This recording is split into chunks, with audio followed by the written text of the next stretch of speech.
This is lecture number 29। आज हमारे पास जो टॉपिक है that is about a paragraph, और पैराग्राफ का टॉपिक दोनों स्किल्स में आता है, रीडिंग स्किल्स में भी और राइटिंग स्किल्स में भी। Now before we start today's lecture, हम ये देखेंगे कि हमने प्रीवियस लेक्चर में क्या पढ़ा था। तो प्रीवियस लेक्चर में हमने रीडिंग स्ट्रेटेजीज पढ़ी थी, जिनको इस्तेमाल करते हुए हम किसी भी टेक्स्ट का क्विक रिव्यू कर सकते हैं और किसी चीज़ को जल्दी फाइंड कर सकते हैं। और वो दो रीडिंग स्ट्रेटेजीज थी, स्कैनिंग और skimming. Now let's start today's lecture. Paragraph सबसे पहले देखेंगे कि क्या होता है। एक पैराग्राफ जो होता है वो किसी भी रिटन कंपोजिशन यानी पीस ऑफ राइटिंग, कुछ भी आपके सामने लिखा हुआ है उसकी सब डिवीजन होती है। जैसे कोई भी आपके पास स्टोरी है उसको पैराग्राफ्स में डिवाइड किया गया होगा, ऐसे है आपके पास मजमून है उसको भी पैराग्राफ्स में डिवाइड किया गया होगा।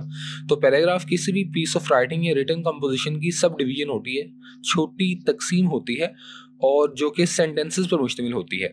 यानी पैराग्राफ सेंटेंसेस से मिलकर बनता है और it deals with one point. Point से मुराद यहाँ पर है टॉपिक, यानी पैराग्राफ का कोई खास टॉपिक होता है और पैराग्राफ में जो भी लिखने वाला या बोलने वाला होता है वो अपने वर्ड्स लिखता है। और जो पैराग्राफ होता है वो नॉर्मली इंडेंटेड लाइन से स्टार्ट होता है। इंडेंटेड मीन्स मतलब जब भी आप पैराग्राफ स्टार्ट करते हैं तो उसके जो पहली लाइन होती है उसके स्टार्ट में आप कुछ स्पेस छोड़ देते हैं, दैट इज कॉल्ड इंडेंटेशन। तो जब भी आप पैराग्राफ स्टार्ट करते हैं वो इंडेंटेड लाइन से स्टार्ट होता है। So these were the characteristics of a paragraph. Now let's head towards the structure of a paragraph. एक पैराग्राफ का जो स्ट्रक्चर होता है वो इन चीज़ों पर मुश्तमिल होता है। सबसे पहले आता है फर्स्ट सेंटेंस। जो फर्स्ट सेंटेंस होता है वो पैराग्राफ को ओपन करता है, यानी ओपनिंग सेंटेंस होता है, और उसको हम टॉपिक सेंटेंस कहते हैं। जो टॉपिक सेंटेंस होता है वो पैराग्राफ का टॉपिक बताता है कि ये जो पैराग्राफ है किस बारे में है। उसके बाद जो लास्ट सेंटेंस होता है पैराग्राफ को नॉर्मली वो पैराग्राफ को एंड करता है, इसलिए उसको एंडिंग सेंटेंस कहते हैं। और उसका दूसरा नाम कंक्लूडिंग सेंटेंस भी होता है, क्योंकि आखिरी सेंटेंस पैराग्राफ को कंक्लूड करता है, ख़त्म करता है, इसलिए उसको कंक्लूडिंग सेंटेंस कहते हैं। और टॉपिक सेंटेंस और कंक्लूडिंग सेंटेंस, इन दोनों सेंटेंसेस के दरमियान जितने भी सेंटेंसेस होते हैं या डिटेल्स होती हैं उनको पैराग्राफ की बॉडी या सपोर्टिंग सेंटेंसेस कहते हैं। और ये वाले सेंटेंसेस पैराग्राफ के टॉपिक को मजीद एक्सप्लेन करते हैं। मजीद आसान वर्ड्स में एक पैराग्राफ जो होता है वो बिल्कुल एक बर्गर की तरह होता है। जो सबसे ऊपर वाला बन होता है वो एक टॉपिक सेंटेंस की तरह होता है।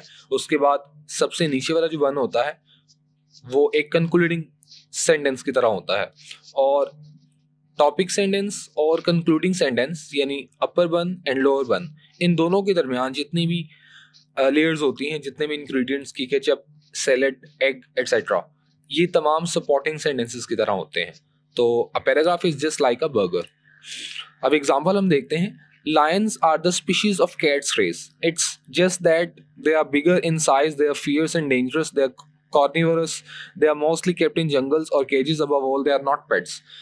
इस पैराग्राफ का जो फर्स्ट सेंटेंस है, lions are the species of cats race, ये इस पैराग्राफ के टॉपिक को इंट्रोड्यूस कर रहा है कि जो पैराग्राफ है किस बारे में। This paragraph is about Lions.